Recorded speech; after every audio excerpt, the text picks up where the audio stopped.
Hello friends, स्वागत है आपका एक स्टडी चैनल में। जैसे कि आप सभी को पता है कि टेक्नीशियन ग्रेड 3 का रिजल्ट जारी हो गया है। किसी स्टूडेंट को तो नॉर्मलाइजेशन 2 नंबर का मिला है, किसी स्टूडेंट को बिल्कुल भी नॉर्मलाइजेशन नहीं मिला है और किसी कैंडिडेट को 40 से 50 नंबर तक का नॉर्मलाइजेशन मिल गया है। तो बहुत से कैंडिडेट का ये भी कहना है कि रिजल्ट में धांधली हुई है और रिवाइज रिजल्ट की मांग कर रहे हैं कैंडिडेट बड़ी संख्या में। तो इसके बारे में बात करेंगे और कट ऑफ भी आपकी जारी हो गई है, उसके बारे में बताने का प्रयास करूंगा कि सभी जोन की कट ऑफ कितने कितने नंबर तक गई है आपकी unreserved, OBC, SC, ST, EWS की। अगर आप चैनल पे नए हो, चैनल को जरूर सब्सक्राइब करना है आपको और जो साइड में बेल आइकन लगा है इसी भी ऑन कर लेना है ताकि हमारी आने वाली वीडियो का नोटिफिकेशन आप तक पहुंच जाए। वीडियो को लाइक करें। टेलीग्राम चैनल ज्वाइन नहीं किया तो वो भी आप कर सकते हैं। ये जितनी पीडीएफ होती है मैं टेलीग्राम चैनल पर अपलोड करा देता हूँ। तो चलिए बिना किसी देरी के वीडियो को शुरू करते हैं। अब आप यहाँ पर देख सकते हैं, मैंने ये स्कोर कार्ड खोल लिया है।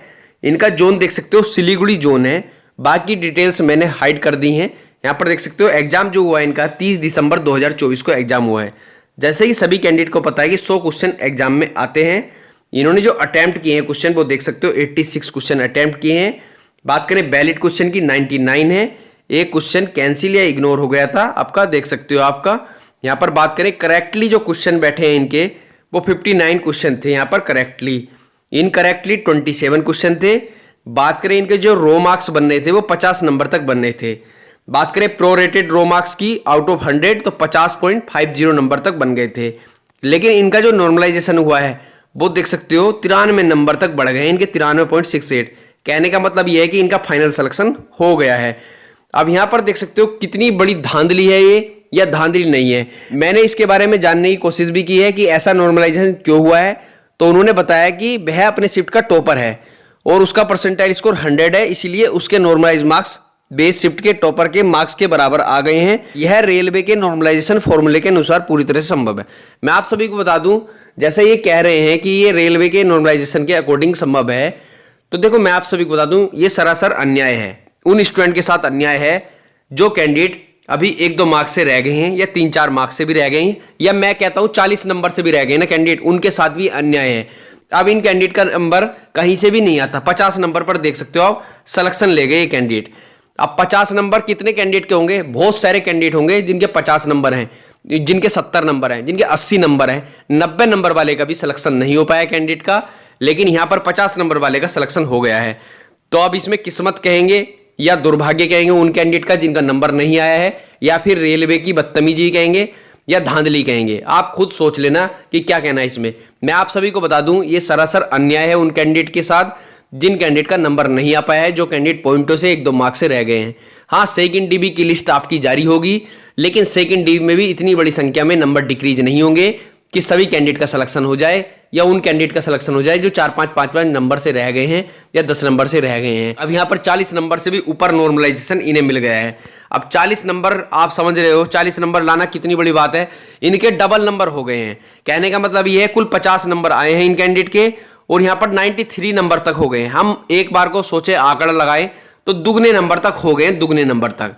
अब दुगने नंबर पर आप सोच सकते हो इन कैंडिडेट का कहीं से कहीं तक भी नंबर नहीं आ पाता, लेकिन ये इतनी बड़ी शर्म की बात है कि किस तरीके से नॉर्मलाइजेशन हो रहा है। इसीलिए सभी कैंडिडेट नॉर्मलाइजेशन के खिलाफ रहते हैं, सभी टीचर नॉर्मलाइजेशन के खिलाफ रहते हैं कि नॉर्मलाइजेशन में जो अच्छे कैंडिडेट होते हैं, पढ़ने वाले कैंडिडेट होते हैं, उनका नंबर कट जाता है।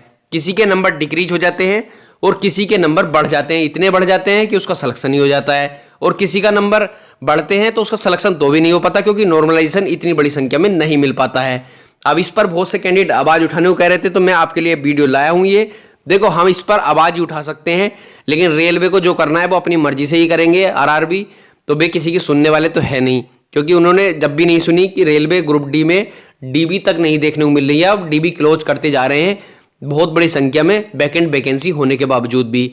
तो ऐसा ही इसमें टेक्नीशियन ग्रेड 3 में ये करेंगे, सेकेंड लिस्ट निकाल देंगे, लेकिन उसके बाद कोई सुनवाई नहीं होगी कि हमने 40 से 50 नंबर का नॉर्मलाइजेशन क्यों दिया है, क्योंकि ये उन कैंडिडेट के साथ अन्याय है जो कैंडिडेट पॉइंटों से 1-2 मार्क्स से रह गए हैं और जिन कैंडिडेट के 80 से 90 नंबर होने के बावजूद भी उनका सिलेक्शन नहीं हो पाया है, और जिन कैंडिडेट के 50 नंबर हैं। अब ऐसे एक कैंडिडेट नहीं होंगे, ऐसे बहुत सारे कैंडिडेट होंगे जिनके 40-40, 50-50 नंबर होंगे और वे सिलेक्शन ले गए हैं, और जो कैंडिडेट 80-80 नंबर वाले हैं उनका सिलेक्शन नहीं हो पाया है। और बहुत से लोग कर भी क्या सकते हैं। वे यही कहेंगे कि शायद ये अपनी शिफ्ट में टॉप आया होगा। क्योंकि मैं आप सभी को बता दूं ये अन्याय है, सरासर अन्याय है ये कैंडिडेट के साथ। क्योंकि उसके पीछे कारण ये है, फिर स्टूडेंट यही सोच के एग्जाम दे कि हमारी शिफ्ट में हम टॉपर आ जाए, क्या हमारे 30 नंबर ही हो, हमारा सिलेक्शन हो जाएगा, और जिस कैंडिडेट के 80 नंबर हैं वो घर बैठा रह जाएगा।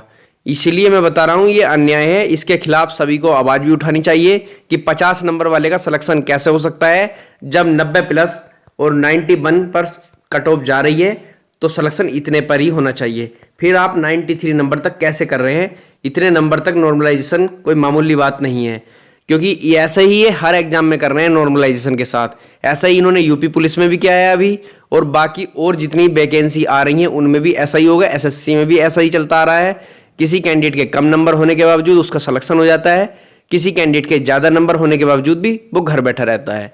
और आपके मन में कुछ भी डाउट रहे कमेंट बॉक्स में कमेंट जरूर करना है। चैनल पे नए हो चैनल को जरूर सब्सक्राइब करना है। धन्यवाद।